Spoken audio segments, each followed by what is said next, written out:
This is the OTB Television Network, a service of Capital District Off-Track Betting.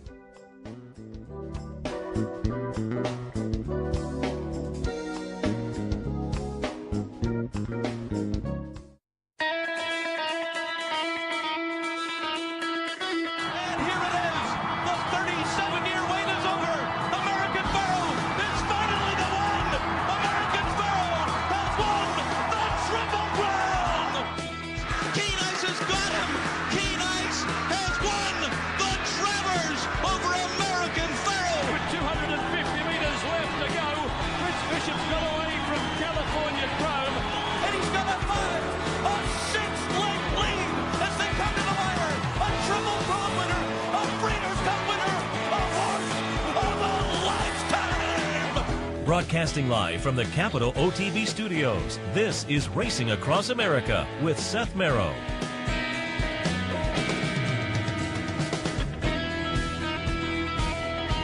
Good morning and welcome to Racing Across America on this Saturday morning. Seth Merrow Sully Crotty. Sully, good morning.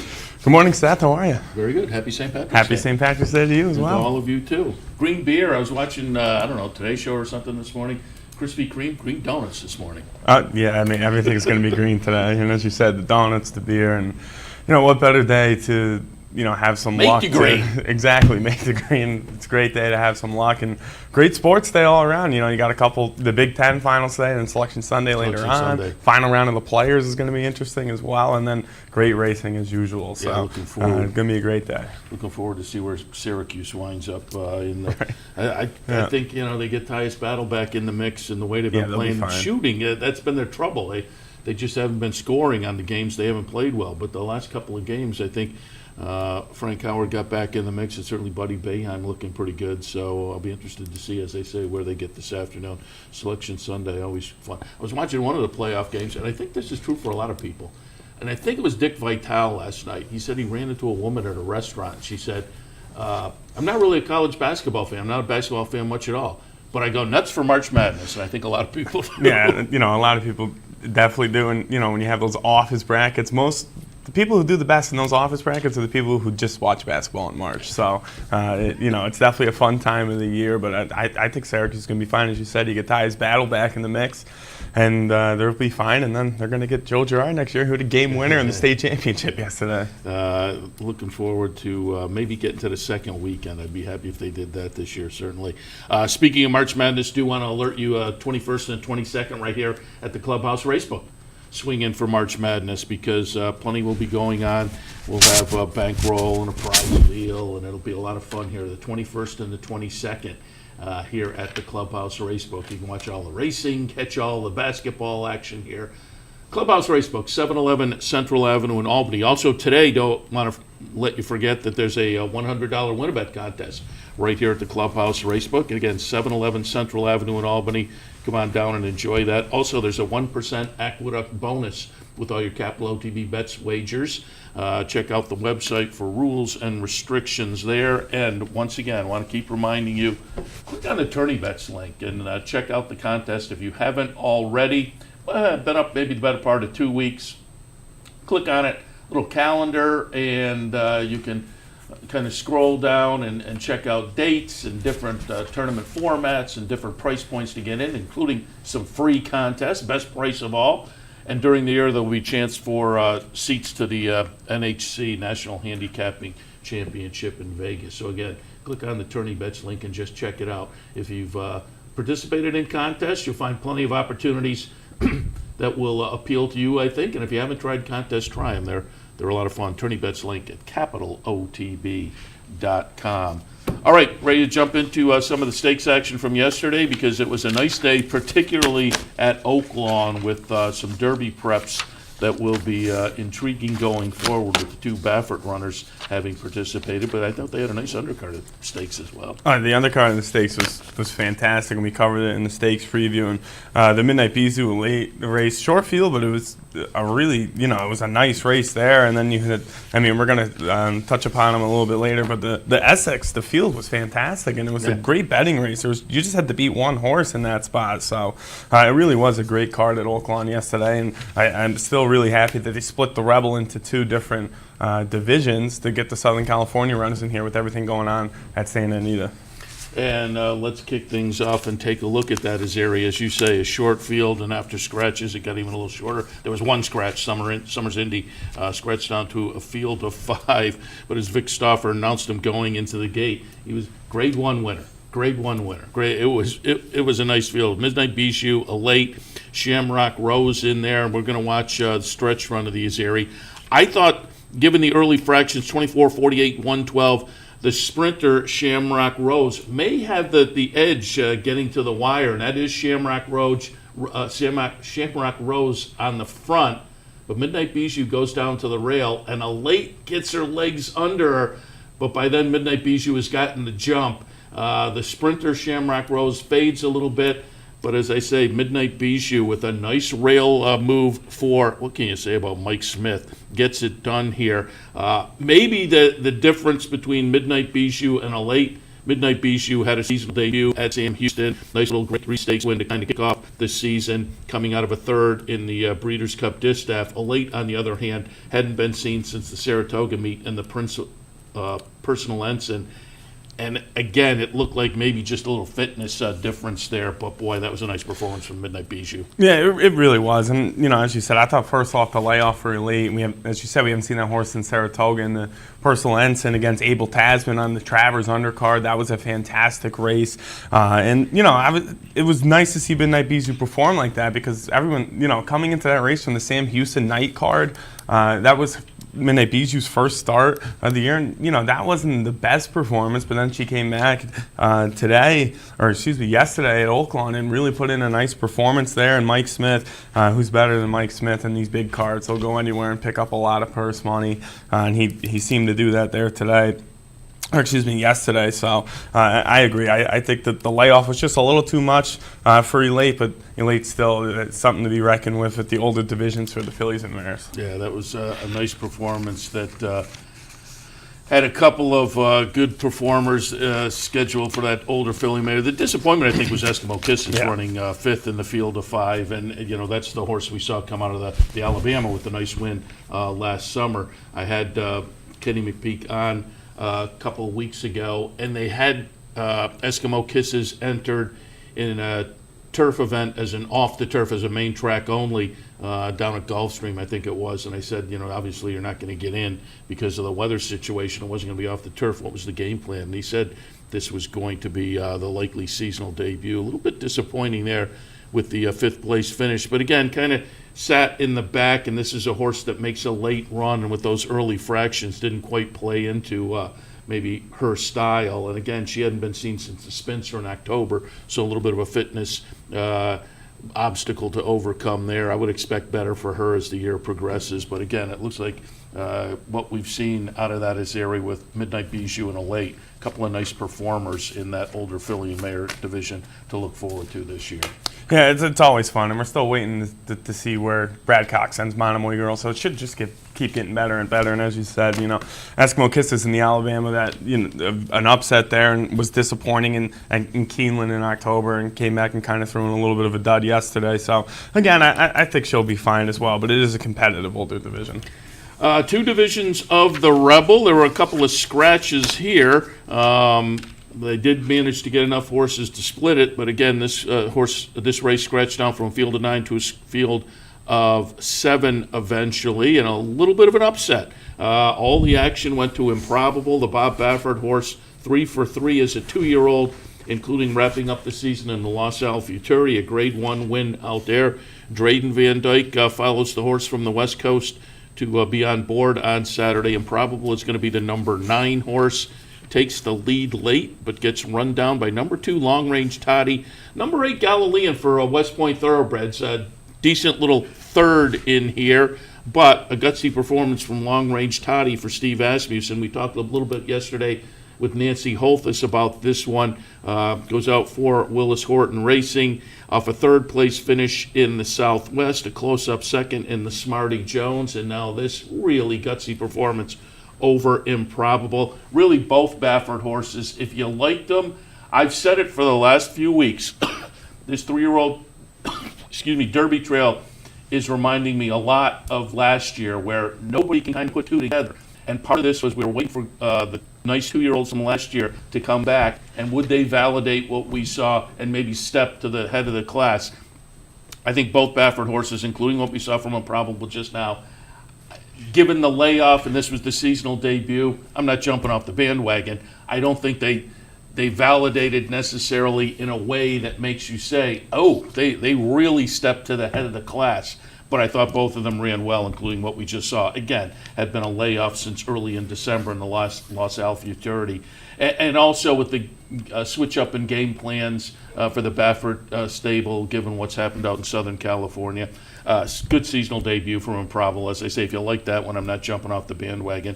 But it looks like Steve Asmussen, a nice runner headed. You would think they'd stick around, given they've been on the trail so far, stick around and shoot for the Arkansas Derby with Long Range Toddy. Yeah, you would definitely think that's the plan. And, going into the race for the stakes preview, Mike and myself, we thought it was going to be tough to beat Improbable in there. I actually did like Galilean.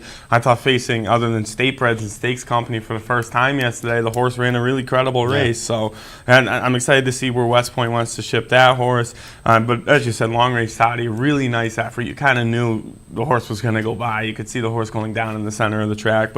And now Improbable is going to go to the Arkansas Derby as well. So I think that the race over the surface at Oaklawn Park is definitely going to be an advantage for Improbable heading into the Arkansas Derby, and that's shaping up to be a really nice field as well. And as we know, Bob Everett's had a lot of success in that race just a few years ago with American Pharoah. So I think it's all positive for Improbable, and definitely, I agree, don't jump off the bandwagon if you like this. If you like Improbable more than Game Winner, the stablemate for Improbable. Baffert saying, as you alluded to, Improbable Arkansas Derby and Game Winner the Santa Anita Derby. So that'll be what is set at this point. Things always can change up, but that's what he's looking at this point. You talked a little bit about this before.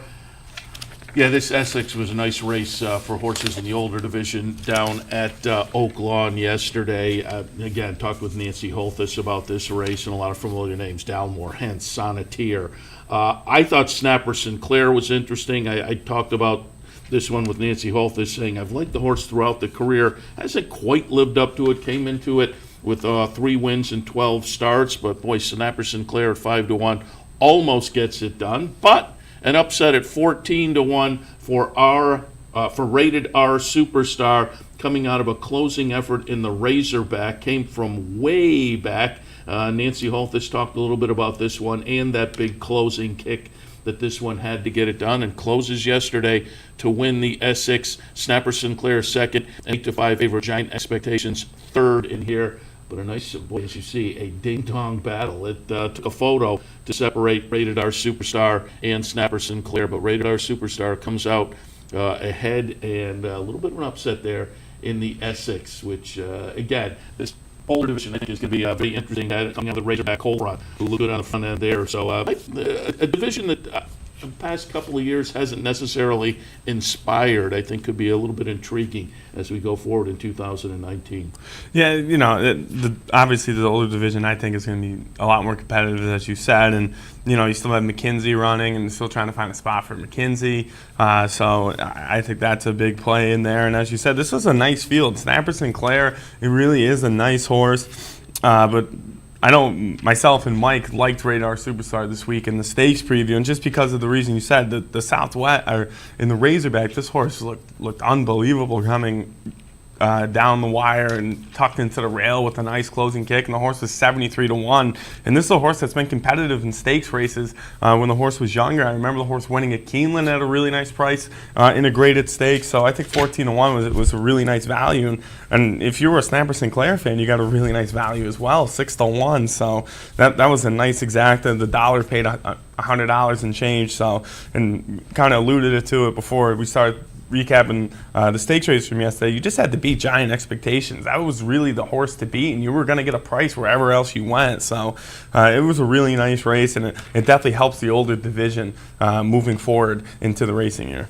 Yeah, again, a nice performance from those two. Giant Expectations third. Another horse I talked about yesterday is liking Heavy Roller, the Joe Sharp horse coming out of a nice allowance win at Oaklawn. I thought would be a more of a player. Betting public agreed, making it the 7-2 choice. Wound up sixth in the field of 9. Never really got into the hunt there for Heavy Roller, but again was stepping into stakes company. It had a little restricted stake at Indiana on the grass earlier in the career, ran okay, but maybe we'll see what they do with Heavy Roller going forward. Again, I thought the optional claiming win boded well for a try yesterday that was hopefully going to be a little more than we saw, but we'll see what Heavy Roller does going forward. All right, and then finally at Oaklawn yesterday, let's take a look at the second division of the Rebel, and this was one that all eyes were on because it was the return of Game Winner.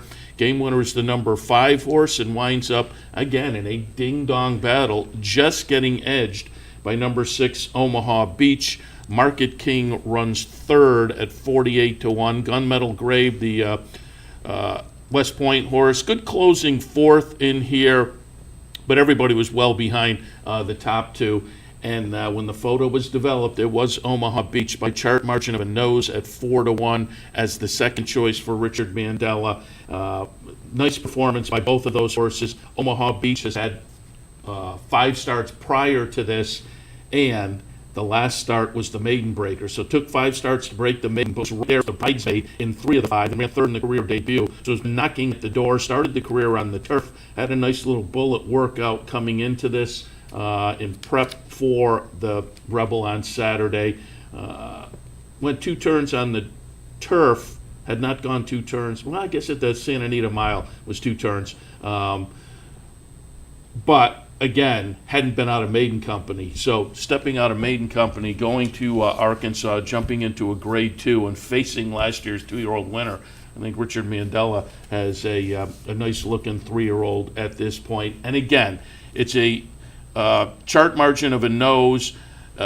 Game Winner, I thought, got his legs under him. You heard Vic Stauffer on the call kind of allude to the fact that, all right, Game Winner is getting serious now and coming. I thought he'd blow right by. He didn't. But as I said at the start of this segment, I thought, given the layoff for both Game Winner and Improbable, those were decent-looking seasonal debuts. Yeah, they absolutely were. And I was with you. I thought Game Winner was just going to go by, but Mike Smith again is just being Mike Smith and finds a way to get to the wire first at a much better price. So again, just like Improbable, if you're a Game Winner fan, definitely don't jump off the bandwagon there. It's tough to win at Oaklawn first time out, but I just think it was a better ride by Mike Smith. Mike Smith looked loaded on the far turn, and Game Winner was already, Joel was already asking Game Winner for a little bit when the top of the stretch was at the top of the stretch. So I knew it was going to be tough to go by Omaha Beach, but when you saw Game Winner making up a little bit of ground, you really thought the horse would go by, but just did not. It's a tough one to lose by a nose, but another horse that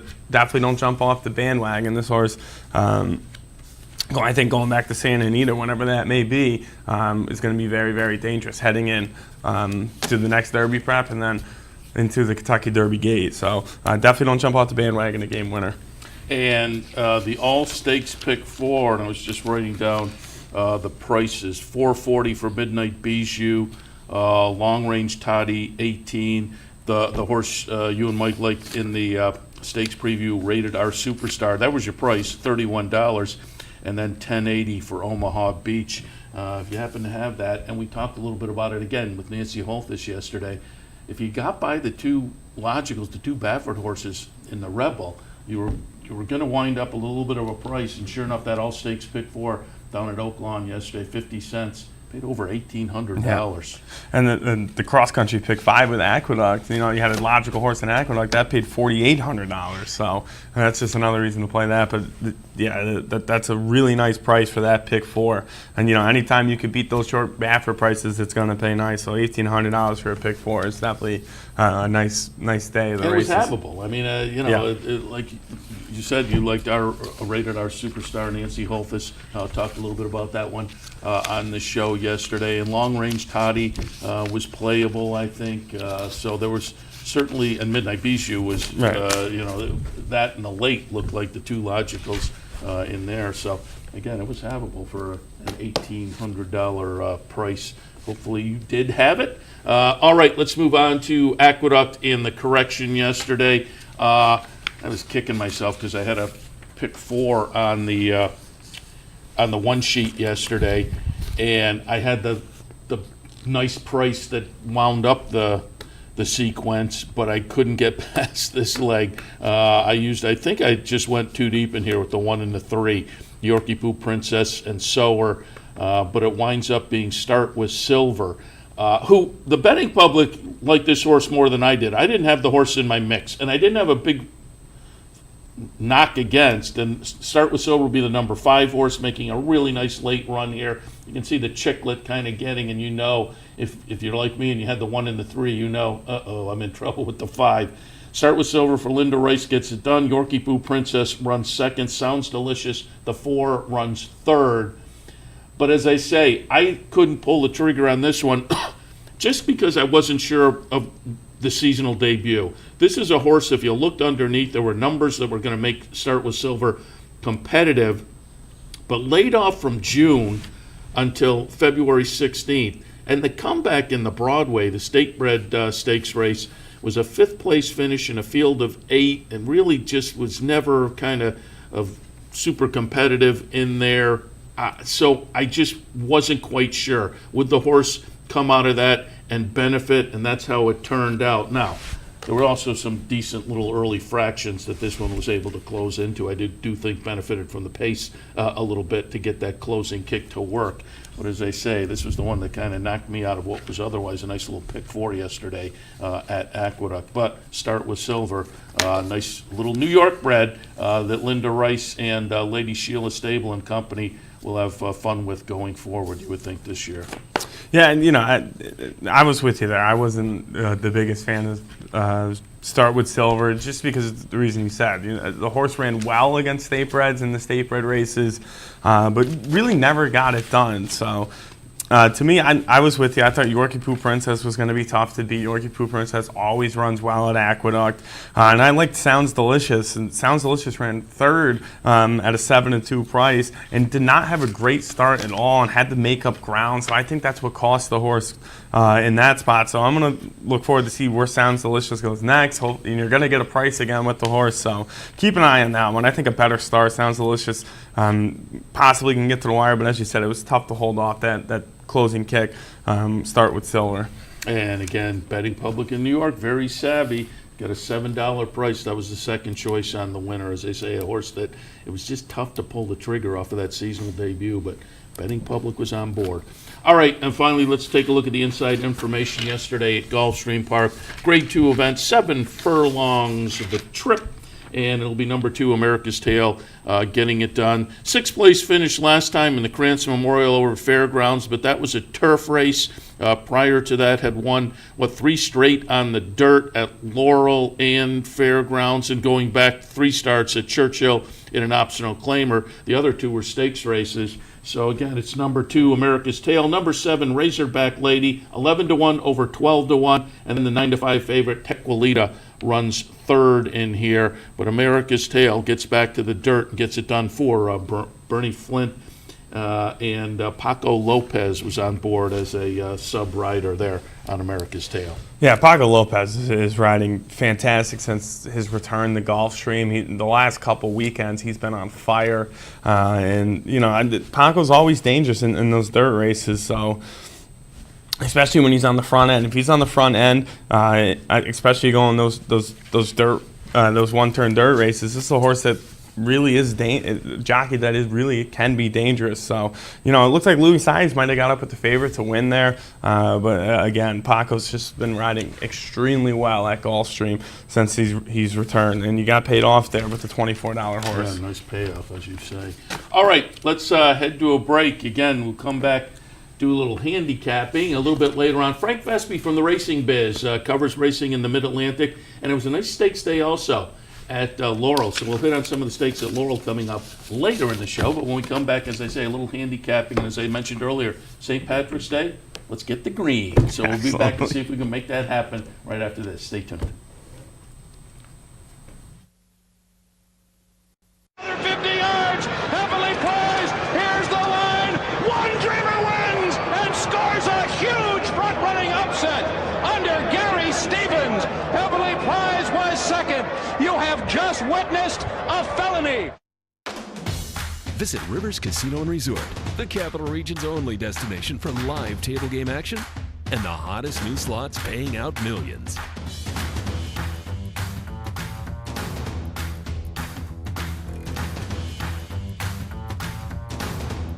And they're off. Horse betting is now at Rivers Casino and Resort with Capital off-track betting terminals and live tellers located just off the gaming floor at Van Slicks. Get in on all the action at Rivers Casino and Resort. Runs at him with 1 furlong to run. They've let flat out behind. Fort Larned digs in. Mucho Macho Man runs at him. Fort Larned, Mucho Macho Man. Fort Larned with the heart of a champion. In a recent study of some of the top online wagering sites, Capital OTB won big in total player rewards, far surpassing some of the best-known wagering sites in America. While other rewards programs simply offer you points redeemable for gift cards, Capital OTB's rebates are paid to you in actual cash. Plus, Capital OTB gives you full and immediate access to your money. So if all you're getting now are points and gift cards, join Capital OTB Player Rewards today and get cash back. Visit CapitalOTBBet.com and sign up today.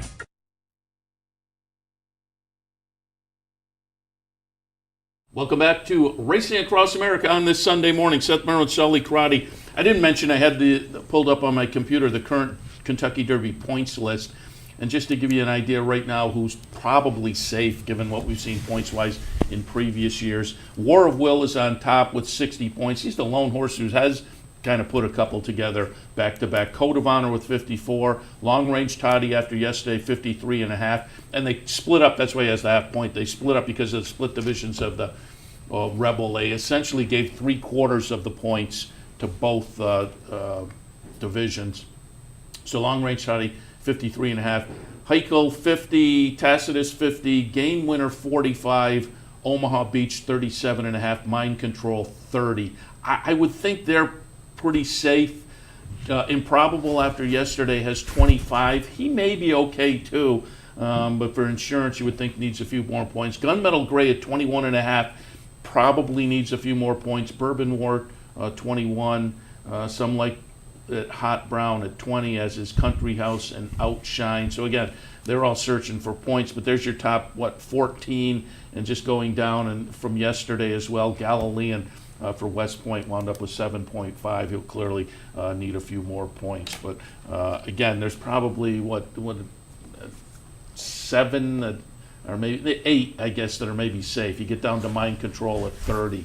I would think that's probably okay. That's number 8. Then number 9 is Improbable with 25, as I say. Probably needs a few more to really feel it insured for a starting spot. But you'd think Improbable probably will get those in the Arkansas Derby. All right, speaking of Arkansas, let's do a little handicapping. Sully's going to jump in with today's race number 8 from Oaklawn Park. Optional claimer, non-winners of 2 other than. In race 8 at Oaklawn, it's 5.5 furlongs. In race 8, I went 4, 7, 8, and 1. I went with the 4 Good Move on top, Ricardo Santana and Steve Asmussen teaming up, and I'm going strictly on a horse-for-course angle here. This is a horse that's 3 for 3 over this Oaklawn surface. The only time this horse has run in the money has been at Oaklawn, and they all have been wins. And a horse that has raced well in Optional Claiming Company, ran in the Miss Preakness last May, but was really successful in the Optional Claiming Company before heading to Maryland at Oaklawn.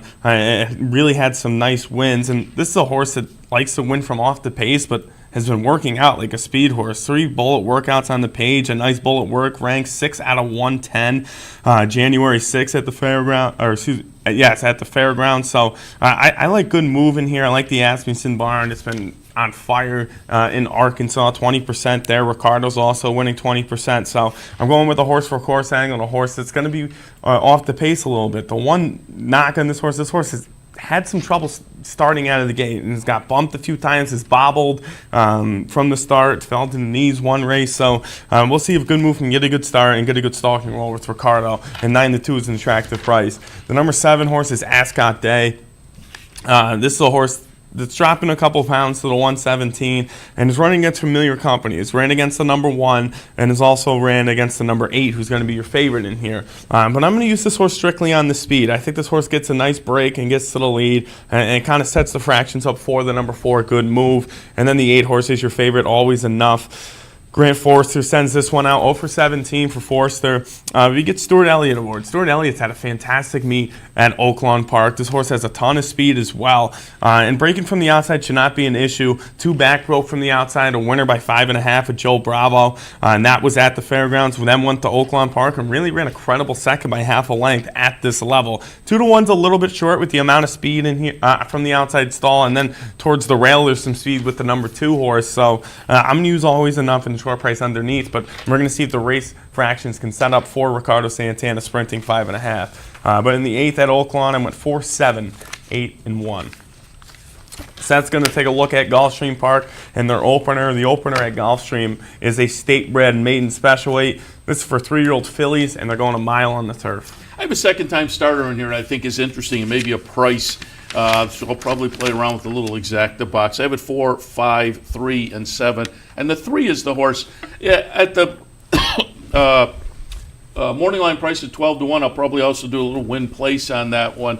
You know, I have down in the 3rd spot. Again, I think the other 2 are maybe more likely winners. But given the odds, I think these horses are closer in talent perhaps, and there's some potential that makes Courageous Cajun one to take a serious look at. 4 on top for me, looking like a queen. Good second place finish last time, claimed out of that event, and now moves back to Maiden Special Company, but was 3rd Maiden Special Company 2 starts back. Again, the class is the question mark, as most of the starts have been for a claiming tag, but boy, that was a nice effort last time, and I think if we get a repeat of that with Luis Saez on board, we'll get a good effort. Le Chauffeur in the 2nd spot, Norm Cassie trainee that ran a good second last time in a fairly similar event. That was the first try on turf. Wouldn't be surprised to see another good performance or maybe an improved performance today. But again, the one I find interesting is Courageous Cajun. By Treasure Beats. As a sire of win early types,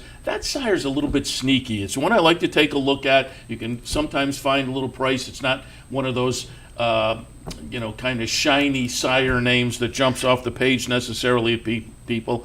So again, Treasure Beach attracted my attention, but debuted over at Tampa for trainer Mike Deeney in an off-the-turf event. Now they say, let's go across state, try the 2 turns, and get the turf on Sunday afternoon. So that, being based in Tampa, that they elect to come over and try this attracted my attention. I looked up the bottom side of the pedigree as well. Cajun Dawn, the dam, she has produced, I'm looking at a auction page here where she's listed. Lots of nice winners underneath. Mom's Laugh, Peace at Dawn, Cajun Breeze, winners. So she's had a number of foals and a number of nice winners, but the one that jumped out to me was Cajun Delta Dawn. That one won its first 4 starts, including 3 stakes. So I think there's some nice breeding in here that could show itself with this move to the turf on Sunday afternoon. 12-1 on the morning line. Courageous Cajun, really interesting to me, and I'll probably box, if we do wind up getting that price, I'll probably wind up boxing mine in here, 4, 5, 3, and 7. And as I say, if the morning line holds up, a little win place probably also on the 3, and that kicks off also your early pick 5. Who knows? Maybe we'll take a little shot there as well. But in the opener at Gulfstream, 4, 5, 3, and 7, and the 3 is the horse that I think is a little bit intriguing. Sully's going to take a look at race 10 at Gulfstream on Sunday afternoon. Optional claimer starter allowance, both at the $35,000 level, on the grass at 8.5 furlongs. Yeah, this is a really nice field of 10 here. I went 1, 10, 4, and 3. I went with the number 1, Let's Go Baby, going out for Marcus Vitale, and Luis Saez will be in the irons. This is a horse that's facing winners for the first time. First off the claim for the Vitale Barn, 19% off the claim there for Marcus, and 11% wins at the meet. Beat a really nice horse and kind hearted Coda last time out at 3-1 price. This is a horse that's going to be forwardly placed in a race with not a lot of speed. The 3 is going to be the pace setter in here, so I had the 3 fourth. But there's not much other speed in this race, so I think the 1 and the 3 are going to get some nice trips on the front end, really slow down the fraction. So I'm going to see if we can get home facing winners for the first time with Let's Go Baby at a 6-1 price. The number 10 is the 5-2 lukewarm favorite in this spot. Tyler Gaffalione will be aboard of Yako. Yako going out for Antonio Sano, and this is a horse that's racing 4 stakes races in the last 6 starts. 2 in a row as well for this one. This one ran 3rd by 2 1/4. On February 18th, going a mile. This is a horse that's going to be stretching out to the mile on the 16th and should appreciate the stretch out, especially with the closing kick. So I think 5-2 is definitely a fair price for a stakes winning horse, and the horse did win from off the pace a stakes race on Pegasus weekend, a starter stakes, and did win that stakes race. So again, I think 5-2 is fair for this one. I'm just going to try to get a little bit better of a price.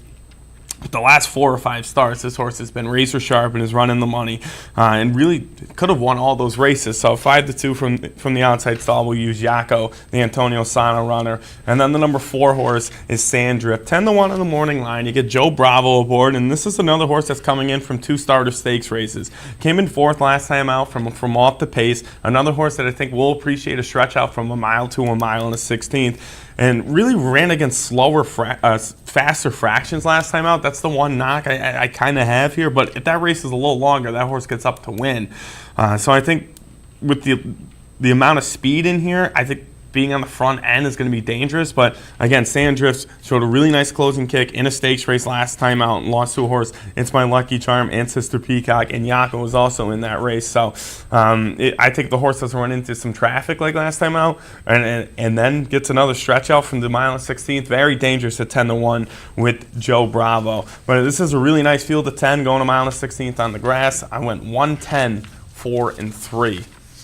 Seth's going to look at a couple races in New York. The first one will be the 4th race at Aqueduct. Is a maiden special weight for 3-year-olds going 7 furlongs. There's just some nicely bred horses here, and wanted to alert you to pay attention to this one a little bit. I have it 4, 6, 2, and 5, but I left off 8 stilts. I'm not going to argue against anybody looking at that one. So again, I think there's a few different ways you can go, but did again want to just tip you off to this one as one worth watching. I put Super Highway on top. If you listen enough, you know Chad Brown and Klarovich runners, first time out of the box. I think you have to pay attention. Now, they didn't pay a whole lot for this horse, $65,000, but they did so back in 2017. So they bought the horse again a couple of years ago, and that makes the price and a little bit of a belated debut, would have to think, leave you kind of scratching your head a little bit. But boy, the February 23rd Bullet workout looks pretty good. So you would have to think this horse is going to be cranked up. Looking at the breeding, there was a full sibling called Articular that was 3rd in the debut, then 6th, and then put a couple of wins in. That says to me some precociousness. So again, with the connections, a little bit of breeding, Super Highway on top. Spice Road, though, take a look at this one. Kieran and Godolphin. This team had a full sibling fairly recently that you may remember, Avery Island. And Avery Island was 7th in the career debut. Then had a couple of wins, a 2nd and another win. So the first 5 starts, 3 wins, a 2nd, and a 7th place finish. But the last 3, the win, the 2nd, the win, those were stakes races. So again, Avery Island certainly was a precocious runner. This one, Spice Road in the 4th at Aqueduct today, is a full sibling. So pay attention to that one. And of those that have run, Tri St. Lorenzo looks pretty good for Carlos Martin off a decent little career debut number, a decent finishing position, looks like one to build on, maybe a little bit of a troubled trip as well. War Toxin got in the 4th spot for me. As I say, I'm leaving out Stilts, who has the potential, if you go to the race 2 back and on a cutback this afternoon, could be a little bit interesting as well. But I think the 2 firsters that I have on top are going to be intriguing to watch. Mid-March race at Aqueduct could produce a couple of runners that'll be worth paying attention to going forward. Again, for me, 4, 6, 2, and 5 in the 4th at Aqueduct. Race number 11 at Gulfstream Park, another optional claimer starter allowance. This one going the 1-turn mile. Race 11 at Gulfstream. Sully, what do you see? I went 5, 7, 1, and 2. The 1 and the 2 are going to be taking all the money in here. I'm trying to beat them here. With the number 5, Chris Landeros will be aboard for Michael Tomlinson. And this is a horse that, again, has a lot of speed. It's a 1-turn mile. There is obviously some other speed in this race. The 4 and the 5 are going to most likely get to the lead. This is a horse that, if this horse does not get to the lead, has still shown capabilities of winning from off the pace.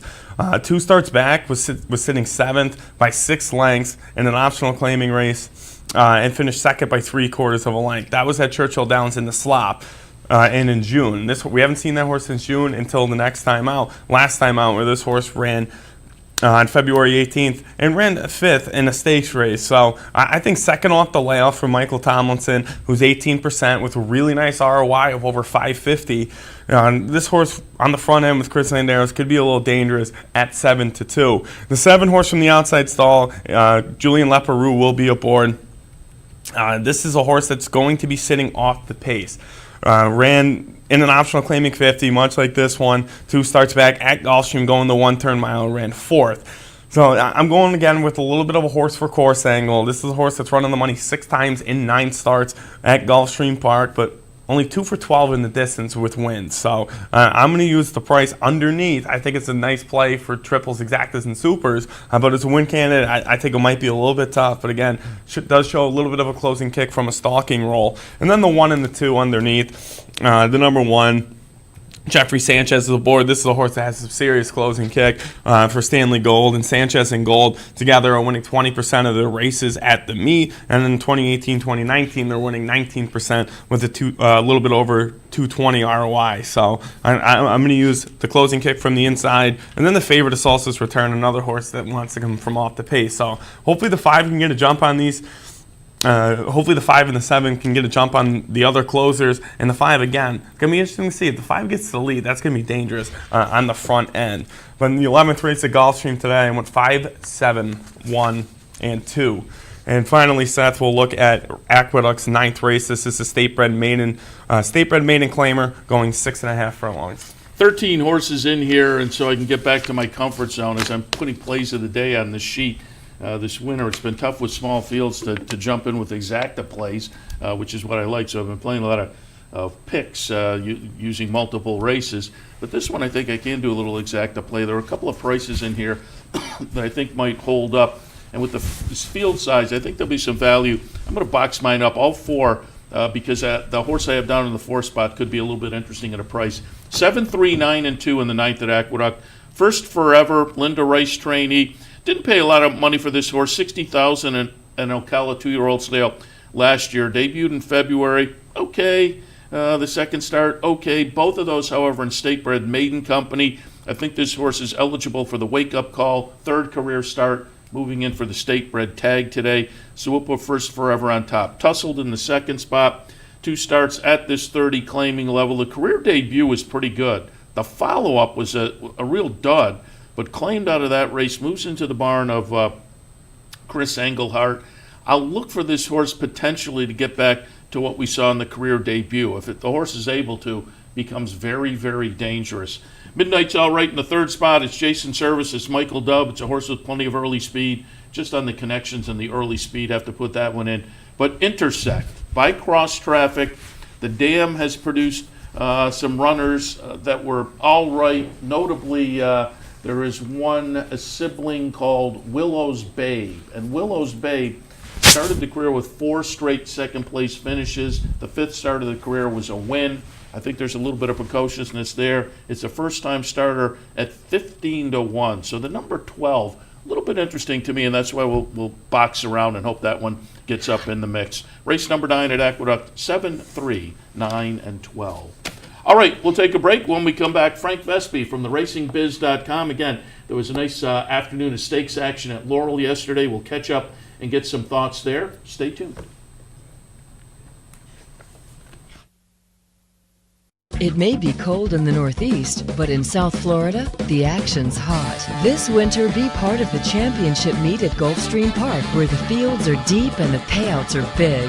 With some of the most competitive turf racing in America, Gulfstream Park is your winter destination for the finest in championship thoroughbred horse racing. And if you're looking for the top jockeys and best trainers, you'll find them all at Gulfstream Park. So play it today. Gulfstream Park. Champions start here. Visit Rivers Casino and Resort, the Capital Region's only destination for live table game action and the hottest new slots paying out millions.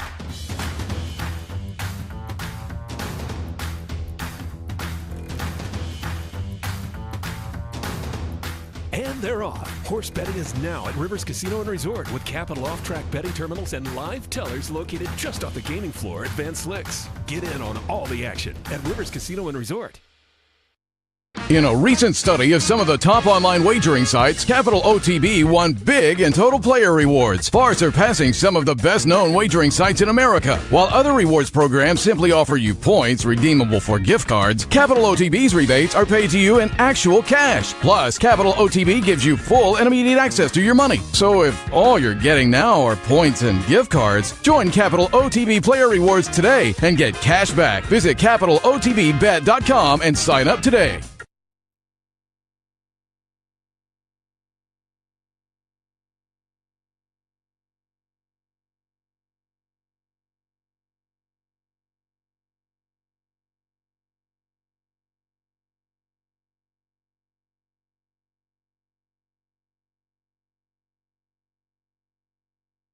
Welcome back to Racing Across America on this Sunday morning. Seth Merrow Sully Crotty in the studio, and as promised before the break, our friend Frank Vespe from the RacingBiz.com. I continue to say it, if you want to follow racing in the Mid-Atlantic region, no better website to visit than the Racing Biz. Frank, good morning.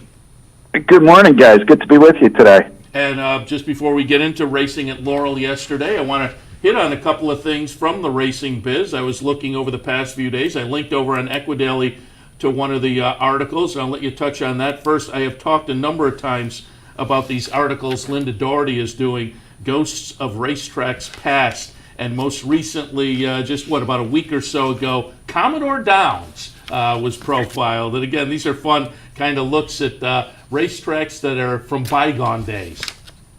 Yeah, it's been a lot of fun, and Linda's done a great job with these. And honestly, Commodore Downs is one of those kind of tracks it's almost lost in the mist of time. I mean, I can't even tell you how hard it was to find any pictures that showed anything that seemed to be Commodore Downs. I mean, it's really interesting. But one of the people who commented on the story was Jim Jolly, who trained there, and you kind of hear from different people. But we've had a lot of fun with these stories, and just revisiting some of these tales, and it's just horse racing has so many great stories, and sometimes you tend to forget that. But there are so many great stories from these old racetracks, and so it's been a lot of fun to kind of take a tour of them. Yeah, I talked to you when the series kind of had just gotten underway, and I think we said on the air that it was a lot of fun and worth checking out. And that most recent one, again, I have it linked on Aqueduct, or go straight to the Racing Biz. One other article on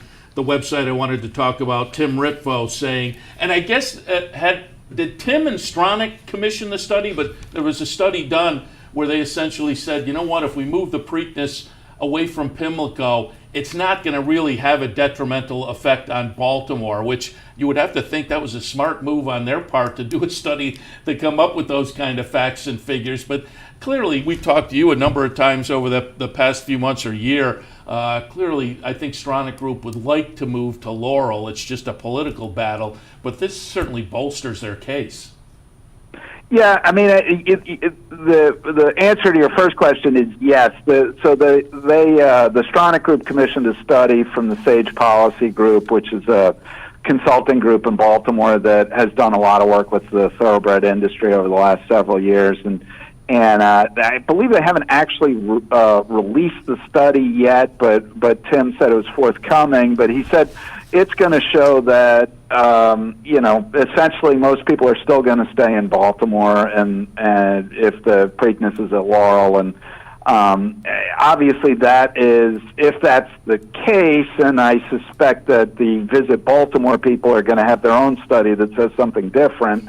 But obviously, if that's the case, then it certainly would bolster the Stronach Group's effort to move the close down Pimlico and move to Laurel completely. And we're getting to crunch time legislatively, and the folks that I talk with say that they think that they're sort of not quite competing bills, but the city has a bill to do further study on Pimlico, and the Stronach Group has a bill that would allow it to issue bonds, essentially backed by racetrack facilities renewal account money, and those bonds would allow it to do all the work it wants to do at Laurel and Bowie. And people I know who sort of follow this stuff tell me that they expect both bills to pass, which would be very good news for the Stronach Group. Yeah, it's going to be interesting to see how this all plays out, certainly, and we will watch and continue to monitor it through theracingbiz.com. All right, let's get to yesterday at Laurel. Before we talk races specifically, just give us an overview of the afternoon at Laurel. It was a nice afternoon. We've had so much, and I'm sure you guys have had it worse, but we've had so much bad weather here in the Mid-Atlantic over the spring, or the winter and early spring. But Friday was absolutely gorgeous. Yesterday wasn't quite as nice, but it was nice enough. It was in the 50s. It was kind of breezy. So it was perfectly warm enough until kind of the sun went behind the grandstand. Then it got a little chilly, but a nice crowd out and a fun day of racing. And you kind of feel like we may have seen a couple of horses that might go on and do some things. And so that's always fun. Sometimes you get these races and it's just a horse who wins and fine, whatever. But, a couple of horses, Las Cetas, Always Mining, maybe Cordmaker. These are horses you're kind of looking at like, the horse might go do something. And so it might be fun to see what comes out of yesterday and where it ends up. Yeah, certainly on the 3-year-old side, I think there's some interesting horses, and we'll take a look at them momentarily. But let's start out with the Johnson Memorial. You mentioned Cordmaker. Looking at the morning line for this race, I was interested to see how it was going to play out when they actually went into the gate, and I don't know whether I would have predicted it correctly. Unbridled Juan went off as the 2-1 favorite, off a close-up third in the John Campbell. But Bonus Points was the winner there, and Bonus Points went off at 9-2 as compared to that 2-1 from Unbridled Juan. Twisted Tom comes in for Bill Mott and winds up 2-1 second choice. But the winner at 4-1, Cordmaker, coming out of a dud in the General George. But Cordmaker gets it done again at a $10.80 mutual. Number 4, Unbridled Juan second. Bonus Points runs third. And Twisted Tom, the number 1 horse, winds up a disappointing 6th in the field as 6th. But as you alluded to, we're watching him come under the wire. Cordmaker, pretty good performance. Again, off a kind of a struggling effort with maybe a little trouble in the General George last time. Yeah, I think that's exactly right. I mean, the interesting thing with Cordmaker is he's a son of Curlin. This was his first time trying 2 turns, and you had to think that the 2 turns was going to really hit him between the eyes, and it clearly did here. No great excuse, I thought, for Twisted Tom. I mean, he was first after a half mile and 49 and change, and he just didn't go on. But a really good effort from Cordmaker, and I think the kind of key moment in this race came sort of midway on the second turn. Unbridled Juan was maybe 4 wide and sort of perched right off the leaders, and Victor Carrasco got Cordmaker to kind of go in between Unbridled Juan and General Downs, and getting through between those two rather than having to negotiate, getting farther out or waiting for room to develop inside made a huge difference here. And then he really kicked on nicely in the lane. And talking with the trainer, Rodney Jenkins, afterwards, he kind of said, this horse is really troublesome, and you got to keep him happy, and it's very challenging. He said, but I think he's happy now, and you haven't seen the best of him yet. So it'll be kind of fun to see what they do with him next, because as you alluded to, this was a pretty salty group of horses. I mean, these aren't killers, but these are pretty nice horses, and he beat him by a length and a half. He was clearly the best horse in this race yesterday. Yeah, I mean, you're looking at Twisted Tom with close to $750,000 in the bank. Unbridled Juan with $500,000 in the bank. It was a nice little field yesterday in the Johnson Memorial. And as you say, with Cordmaker kind of making his debut on the dirt at a couple of turns, be interesting to see where they do go with him next time. All right, let's move on to the Beyond the Wire. And again, we alluded to this one also. 3-year-old fillies and these 2 3-year-old races on the card yesterday. I think both had performers that will definitely be worth watching going forward. And Las Cetas is going to be the winner here. She had won the previous 2 starts after a 6th place finish in her career debut. Went on in career start number 2 to break the maiden and did it nicely. And even more impressive just prior to yesterday, winning the wide country. But boy, yesterday, Las Cetas in the Beyond the Wire once again wins by daylight. 5 lengths is the chart margin. She's the even money favorite. Crafty's Dream runs second. Our Super Freak runs third. But clearly the one to pay attention to coming out of this race. Career start number 4, career win number 3, stakes win number 2, Las Cetas. Nice little 3-year-old filly. Yeah, now here's a fun fact for you. She is out of the Polish numbers mare Tonka. Tonka, as it happens, is also the dam of Cordmaker.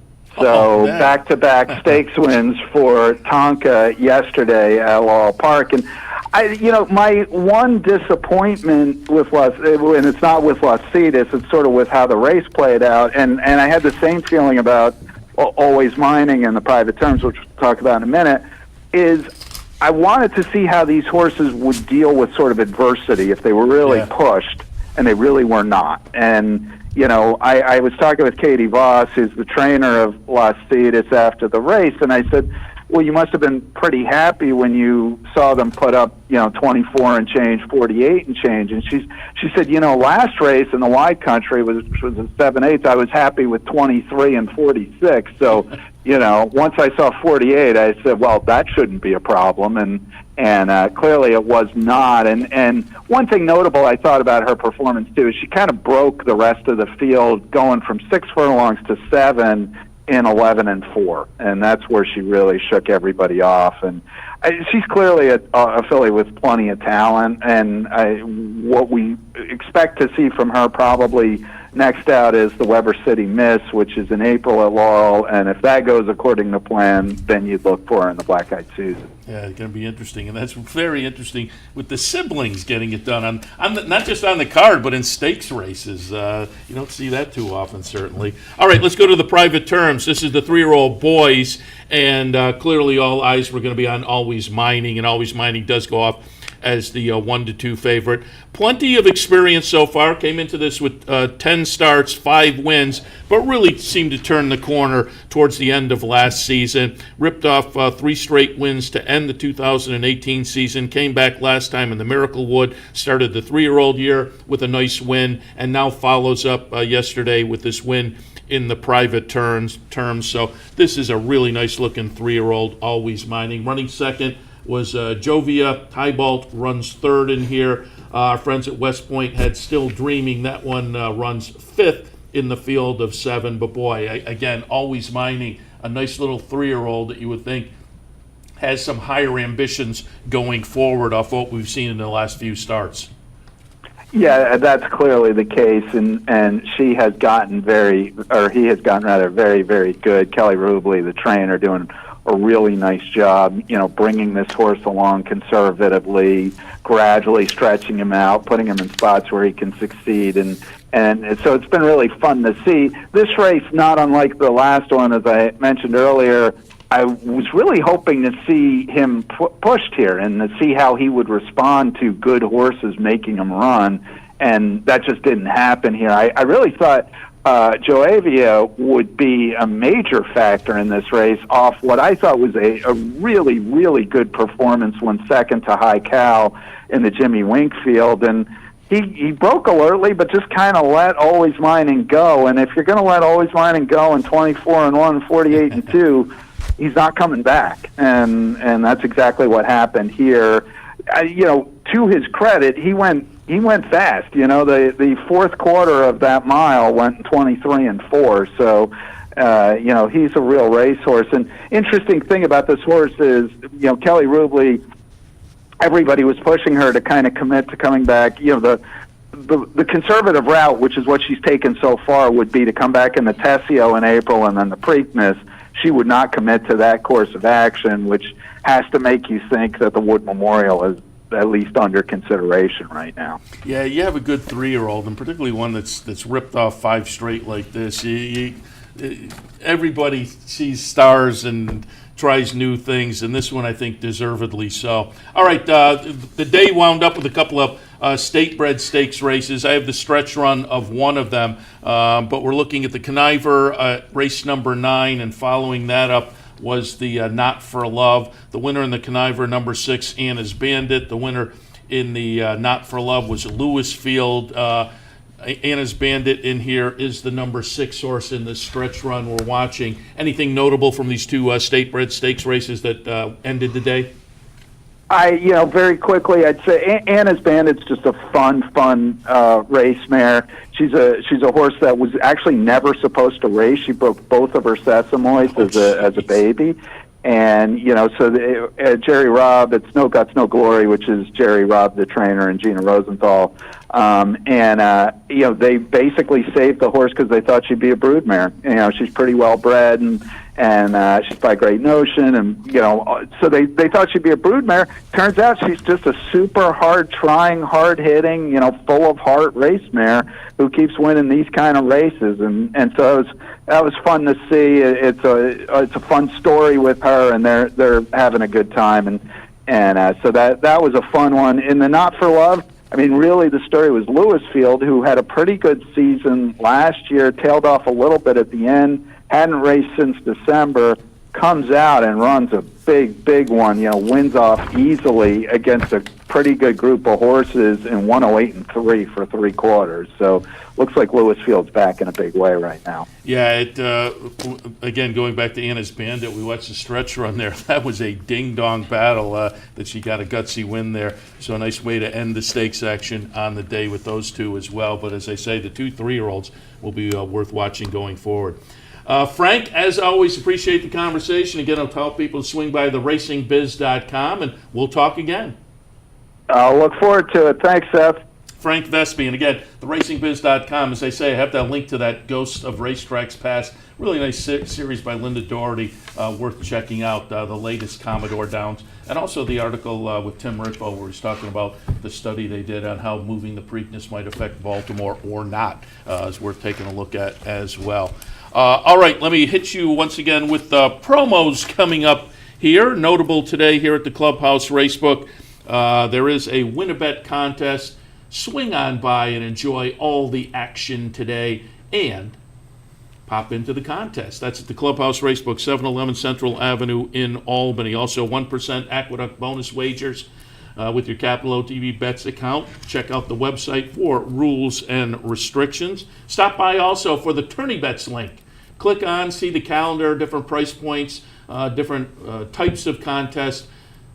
Click on and try one. I guarantee you will have some fun. Also, coming up this week, 21st and 22nd, March Madness here at the Clubhouse Racebook. There'll be a bankroll. There'll be a spinning of the prize wheel. It'll be a lot of fun. You can watch all the NCAA action and all the racing action as well here at the Clubhouse Racebook, the 21st and the 22nd, 711 Central Avenue in Albany. I want to thank our friends at Gulfstream for their sponsorship. Gulfstream Park, champions start here. All right, nice stakes day yesterday, and nice, as I say, St. Patrick's Day day of action today, where we hope to make a little green. Yeah, that's always the plan. But today, that just another motive where there could be a little bit of luck in the equation. And again, we talked about at the top of the show, it's a good sports day with the Selection Sunday, so we all get to see where our favorite teams go. If our favorite teams made it to the tournament. Sometimes it doesn't work out that way, but my team, I think, got the insurance win the other night, so I think Syracuse, I'm sitting safely, but we'll see how some of the other teams fare. The playoffs this week have been, for the most part, Duke North Carolina Yeah, game was a good game. It was awesome. Yeah. The Kentucky game. There have been some good games over the past week, and it only continues now with the tournament. And again, don't forget 21st and 22nd. We'd love to see you down here at the Racebook. All right, good luck to you. Good luck to you. Good luck to all of you. I'll be back in about an hour and a half or so with OTB Live on a Sunday afternoon. We'll see you then.